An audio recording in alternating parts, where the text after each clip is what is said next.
Vi holder alt omkring os rent. Tøjet, hjemmet, bilen og haven. Men hvordan ser det ud med os selv? De fleste af os går i bad hver dag, men hvad med det vigtigste? Det indvendige. Hvordan holder vi det rent?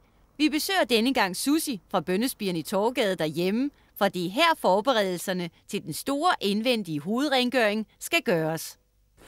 Ja, det er jo vigtigt, at man får gjort det. Der er jo, vi bliver udsat for forurening hver dag. Det kan være bilos og en anden forurening, men det er også en stor del af det, vi selv er skyld i, og det er det, vi spiser. For meget sukker og for meget frityremad og for meget fastfood og alt det, ikke også?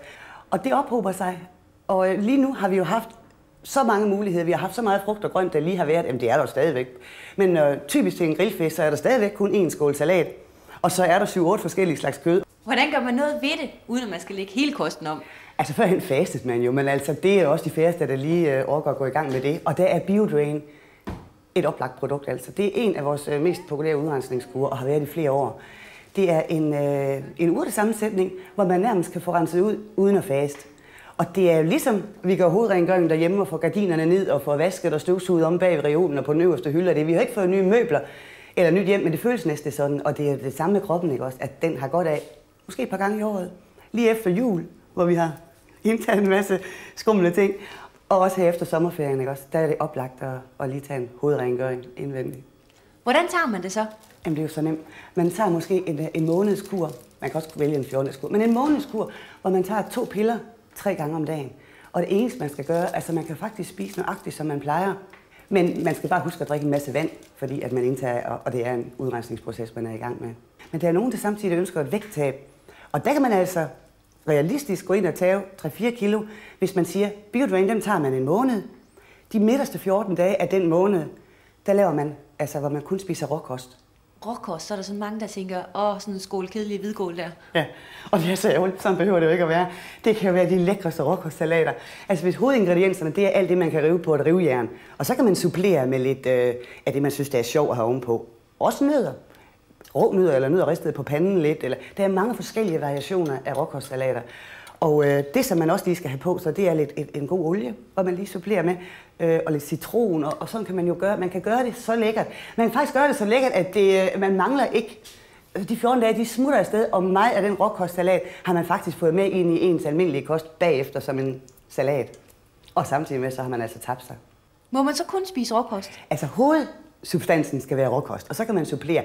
Men som morgenmad kan man jo udmærket spise frugt, at der er masser af lækre frugter lige nu, og så sige, men man skal selvfølgelig ikke gå ind og putte alt muligt mejeriprodukter ovenpå. Men altså man må ingen kød, ingen mejeriprodukter, ingen sukker og de der ting, så det er salater og frugter. Og morgenmaden, den er jo, den vil være fin bare med frugter. Og så kan man lave sin lille smoothie, de er så meget oppe i tiden nu.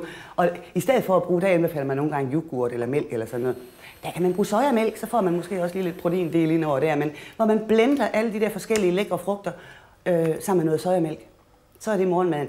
Og de her ting er jo nemme også at have med på madpakken. Det er ikke et problem, og det som jeg ved, der er mange, der gør, og det er nok også nemmere at holde den kørende sådan, det er, hvis der er flere i samme firma, som er på den der kur der, og så bliver man altså lidt mere kreativ og tænker og får øje på hinandens ting, og det er nemmere at fuldføre de 14 dage så. Alle opskrifter til råkosten og gode idéer til sund kost i hverdagen kan ses på www.netspiren.dk. Hvis man følger med i alle de her programmer, og du er, hvor du spiser osv., hvor folk de skal tabe sig, så starter de med en tarmskyldning. Ja. Og det er så effektivt, og det er så godt. Og så er det desværre stadigvæk lidt af tabu omkring det. Og det er ærgerligt. Man skyller ører, næse, øjne, man skyller alt muligt andet. Så hvorfor ikke også skylle tarmen? Men det er ligesom om nu her de seneste år siden, der er det også blevet mere legalt. Men nu så er man jo til store fine klinikker og får det gjort, ikke også? Men man kan faktisk gøre det derhjemme. Og når man tænker på, at 50% af befolkningen har problemer med deres fordøjelse og deres tarmsystem, så er det altså oplagt at få renset det igennem. Vi har fået et tarmskydningsapparat til privat brug, og den er super, og den er en lille fin en, som man kan have liggende nede i skabet, og den kan rumme de der 2 liter væske, som der skal til. En blanding af grønt te og kaffe til at irritere tarmen. Og så kan man faktisk gøre det derhjemme med rigtig gode resultater.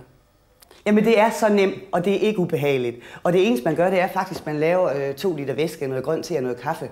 Og i hver pakke, der er der en brugsanvisning, der forklarer nøjagtigt, hvordan man skal gøre. Så. Og så er det, at man lige skal have sikret sig, at man er alene hjemme. Og at man har fået stoppet noget i dørhullet, nøglehullet og det hele. Og så tror jeg, vi slutter her.